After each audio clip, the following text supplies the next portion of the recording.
Can you see my screen? I think no, maybe no. Yes, sorry. Can you repeat? Okay, so now can you see my screen? Yes. Okay, so again, in programming wise, by-val is optional and it would always default to by-val. And yeah, so that's how it works. Okay. Okay, and yeah, do you know why you need to pass by reference? By reference is when the value doesn't get changed in the procedure or function, and then by by value it gets changed No, you are reversing it. and returned. Oh, okay. No, you are reversing it. So by reference, so okay, every variable is actually stored in the memory or the RAM of the computer in a certain address.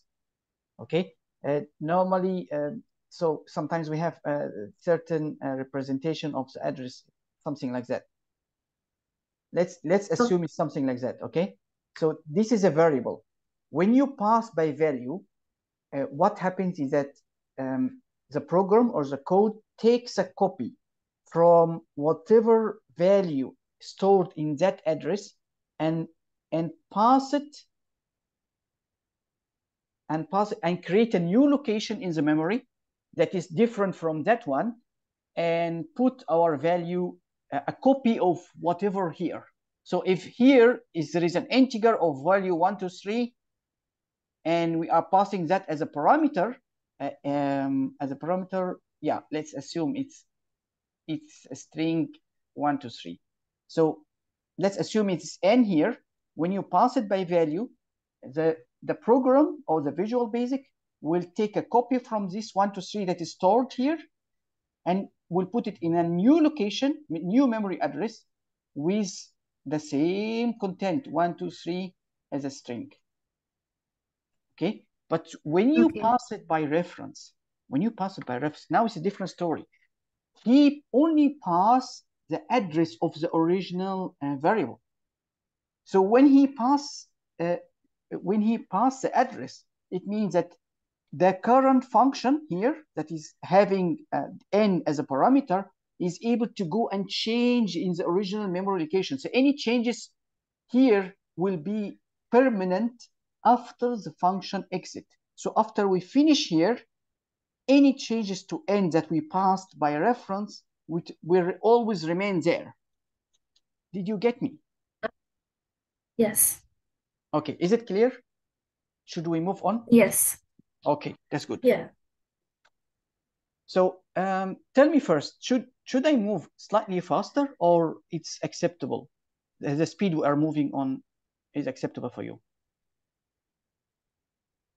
Slightly faster. Okay, good. Okay. Okay. So again here, as we said, we have a few private variables. We are creating, we're having a constructor here. We are passing two parameters here, and we are assigning some of the variables. Some of them we are giving a default value, as you can see from here.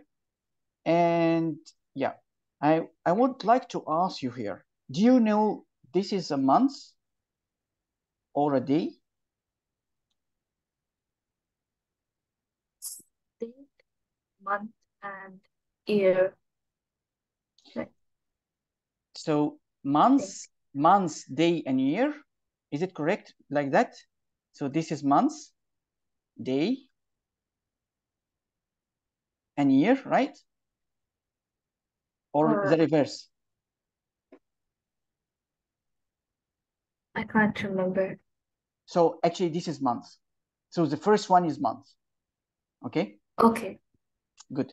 Let us move to the next here. Let me see. Okay. So get purchased. Let me see what else we can do. Yeah. So we have seen here we're creating a class. Let's have a look here how. So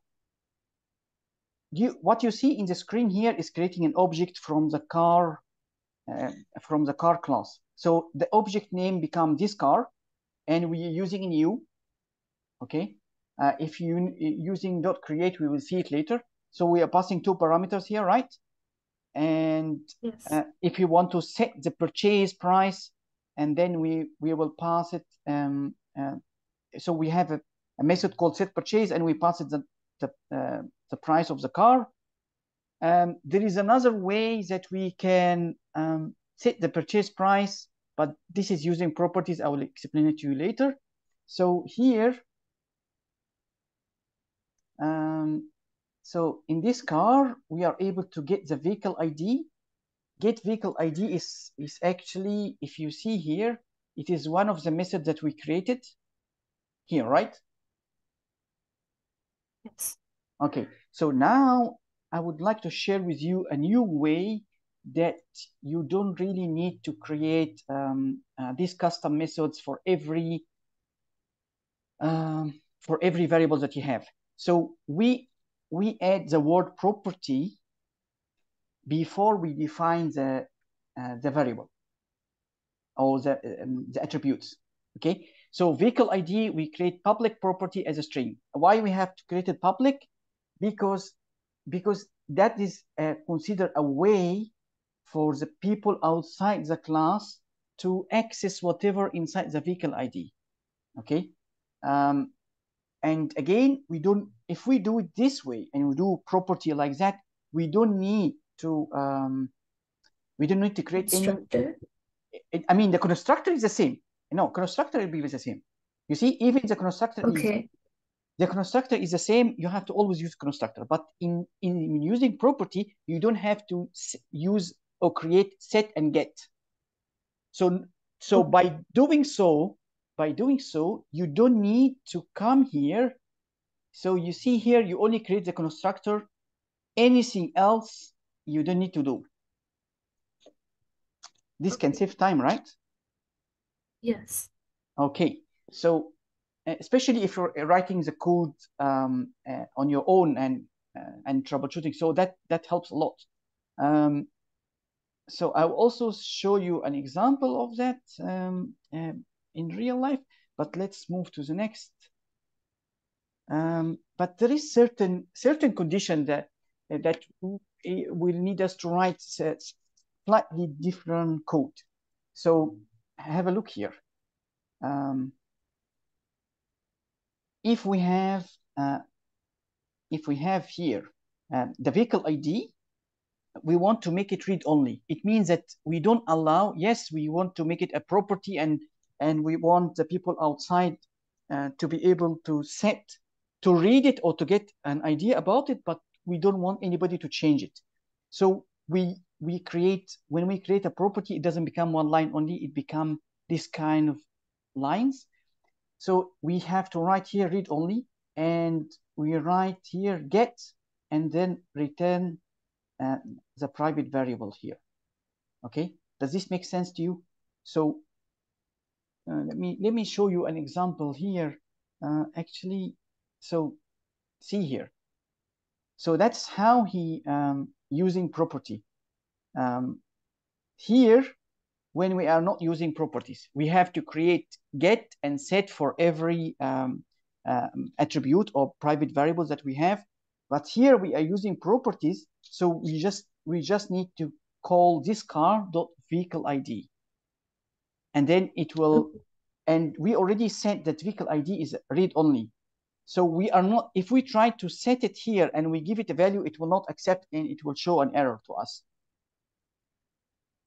Okay. Okay. Good. Yes. Okay, good. Let me show you here. And yeah, here also we have another example of, so again, only when you are only when you are having this read only, then you have to use this kind of method. And again, the engine size, they don't accept you to change, or the creator of the object, they don't accept people to change the engine size. Once it's created, then it's always fixed. Nobody can change it. People can read it only, or can know it from outside, can get the value of it, but they cannot change it. So Okay. okay, good. Let me see here. Yeah, okay. As I told you before, using underscore with private variables is a good practice, but it's not a must. It's acceptable that you use it without putting the underscore under it before the variable. And let me see here. Yeah, okay. So I will stop here. I will try to share the code with you here. Can you see my screen? Yes, sir. Okay. So when you create classes, do you create it always on the same file, or you are able to separate them in multiple files?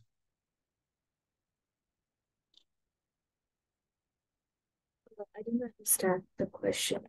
Okay.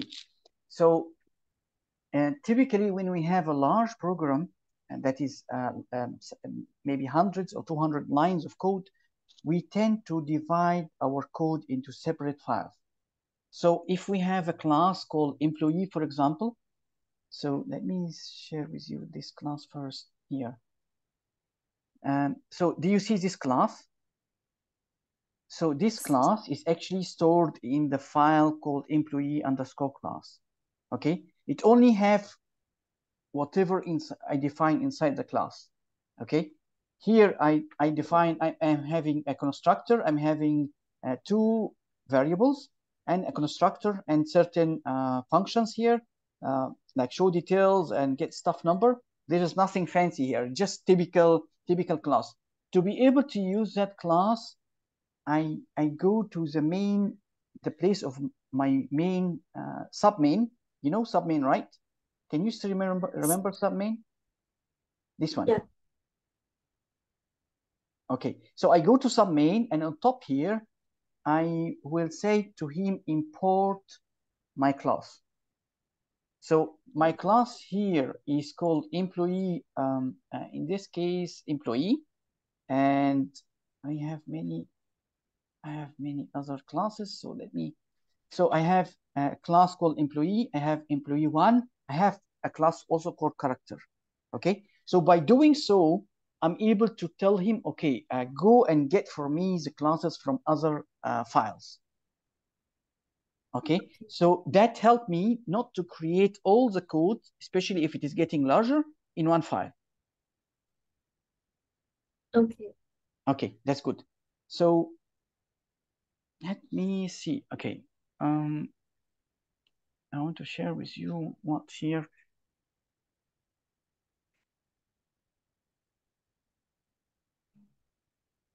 So I shared with you a while ago about the employee class, and then here I want to share with you yeah.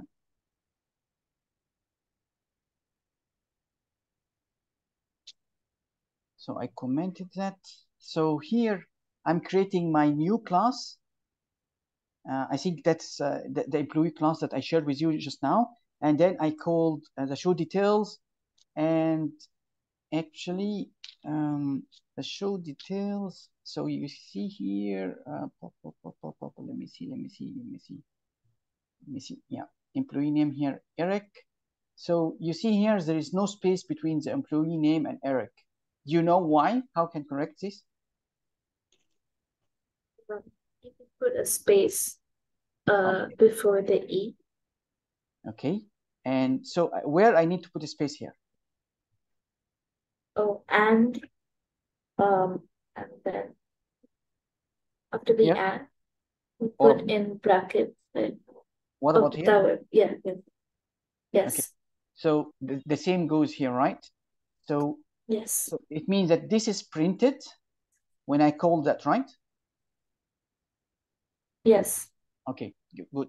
So okay, and yeah, that's good. Let me go. So I have this function in the simplest form like that, and then I start to transform this class from a normal a normal class like that to be a class that is using properties. So again, I didn't create properties for everything, but for example, so I created here like that some private variables. I create something called protected. Later, I will explain what is meaning protected. Do you know what it mean? What's the difference between protected and private? Uh, in protected, the child class can't access the parent class. The properties of the parent class. You reverse it. So protected is actually Okay. can be accessed from anything inherited from employee class. Okay, so anything inherited from employee class can access every variable that is protected, but private is not accessible to them. Okay. Okay, good. So here I created a read-only property, which is name, and I also here I created so I created here a job. So you see, I have a job here, and I created get and also set. So actually, you don't need to, unless you really want to put certain functionality here or certain check. So actually here you can even put an if. So maybe the job maybe that is entered should not be more than maybe 100 characters. So this could be a requirement. So you need to put whatever conditions that is required here. Okay, but in this case, actually, I can even remove it and I don't need to put it here. And it will work. That is the beauty of property. Okay, I just put it here to show you. So I didn't put set and get for every attribute or variable that I have. I only put it for certain just to show you the difference.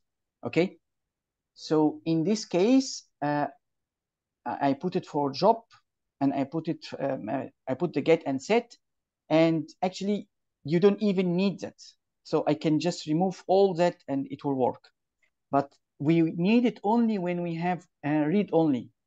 Okay, this is just to make sure that with the read only you only can get whatever inside name, but you cannot set the name.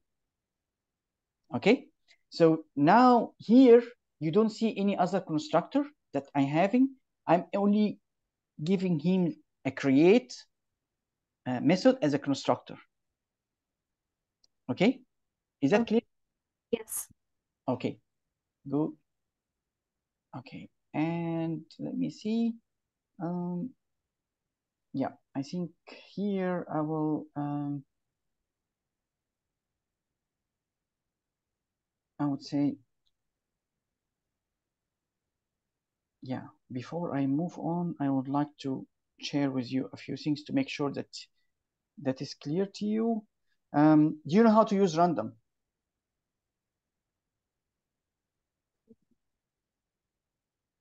No, I didn't get No. you. Okay, No, so I didn't. both actually, okay.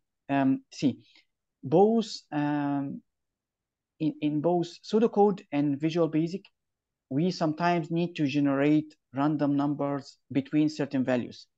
So to generate that, and of course it's within the syllabus. That's why I'm explaining it. So here you need to be able to use it in Visual Basic. I will on the slides I will show you how you use it on the pseudocode, but here you have to say So random is considered a class in this case, and you have to create rand, a variable of type random class, and then you define a variable here as an integer, and that integer will use rand, the variable of type random, and you call the function next, and next here you give it boundaries. So that's the lower boundary and that's the higher boundary, and it will get you something in between, a value that is created in between. So here, let me see here. Yeah, random. So every time I run, it will actually create a different random number. So we use dot next and then the boundaries. Yes, exactly. Yes. So I can change the boundaries to 100 or to whatever. It should also work. You see the reminder. Sorry, not the reminder. You should see the random here is 1. You see, and it can reach also 100. So it's inclusive. Okay. Okay. Okay. I want to, yeah. So if I want to convert string to integer, do you know that? Yes. Okay, good. And if we want to, let me see what else. Yeah, so you know how to use to upper, right? Yes. Okay, and to lower, of course, you know it. Uppercase and lowercase also, I think you know that. And you know how to use the mid. Just now we talked about it, right? Yes. Okay. Do you know how to use right and left? Yes. Okay. And what about that? CHR? And ASC? Characters. Yeah. Yeah.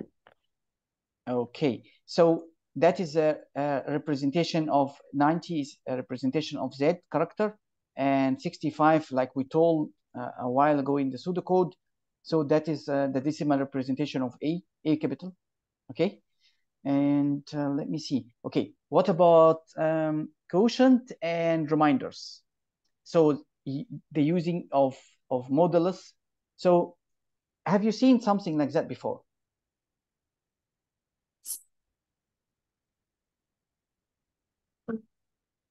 No, I didn't hear you well. Still, I didn't hear you well. Just yes, I have seen it before. Okay, so you know what is the usage of modulus, right? Yes. Okay, what is that? It gives the remainder. Okay, and what else? And just yeah, it just gives the remainder Okay. of the values. Okay, so typically in the code we can use it also for as actually other important usages. One of the usages we can I can tell you at the moment that you're able to check even numbers and odd numbers using the models. Do you know how to do that? Yes. Okay, that's perfect. Yeah, okay, that's perfect. Let me see. So do you still remember 1D arrays, right? Yes. Okay, so so do you notice here what I'm doing, that I'm looping through the array? So can I know from you, is that clear to you? List.count -1. Do you know why I do that? It's the function of dot count. Is it like the length?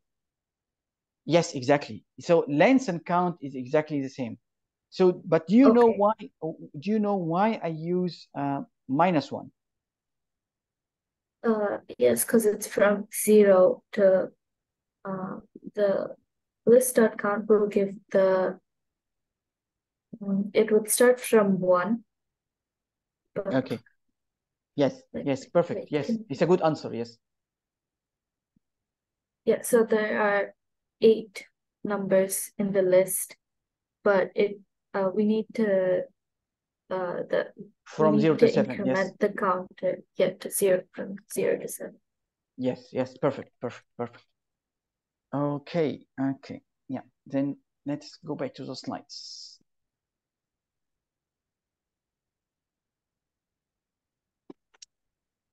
Okay. So is it possible if I could have that program Yes, that you definitely. just wrote? Yes, definitely. So everything. So normally after each class, I share with you the sessions and all the code that I write. All the code that Okay, I shared with you during the session, you will have access to it. Okay. okay. Okay. So do you know? I want to ask you first. Do you know why we use inheritance? Why we actually bother with these complicated concepts? I think it reduces the code instead of having to write the properties every time. You could Yes, just that is say a it good. Yes, inherits from a parent yeah, class. yes, that's a good answer. Um, yeah, yeah, that's a good answer actually. Yes. So, okay. So let me give you an example here, and um, I think you already know about inheritance, right? So we don't need to go into details, do we? No. No need to go into details. Perfect. Perfect. Okay, let me see. Sometimes the code writes inherits the parent class, and sometimes it writes inheritable. Uh, could could you go into that? Like, what's the difference? Why should we use one from the other one? Okay, yeah, Or sure, okay. sure. Yeah, I put it that on my list. Yeah.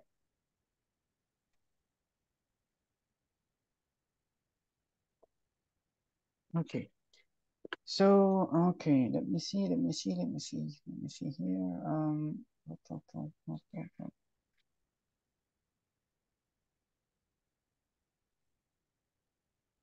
So that is inherits like what you told. Um, and yeah, just let me share that with you again. See here. Uh, yeah. Oh, I meant to say must inherit, not inheritable. Like sometimes they use must inherit, and sometimes it just uses inherits. Can you share with me that because I never see that must inherit? Is that in the code itself, in the Visual Basic Code? Yeah, it's in the Visual Basic Code. Do you see that in the syllabus? That's not in the syllabus. Okay. Share with me. I mean, share with me where did you see that? No, that's what my teacher taught us. Some of the codes had must inherit, and some just had inherit. Is it? So, I mean, does this? Did he use it? Let me see. Did he use it? Not in the comment. Can you later share with me, please, that code? okay, yeah, Okay. Yeah. Because I'm sure that that's not mentioned in syllabus at all. So that's quite interesting. okay, Uh, okay, okay, let me see here. Yeah, I wanted to share with you that part here. So yeah, this is just a little thing. So here, just on the fly, he create a base library item, and then he created two classes, book and CD, then inherits from the library item. And then just to share with you here, actually, okay, yeah. So yeah, we have to stop again and we have to enter using the same session, okay? okay. Okay.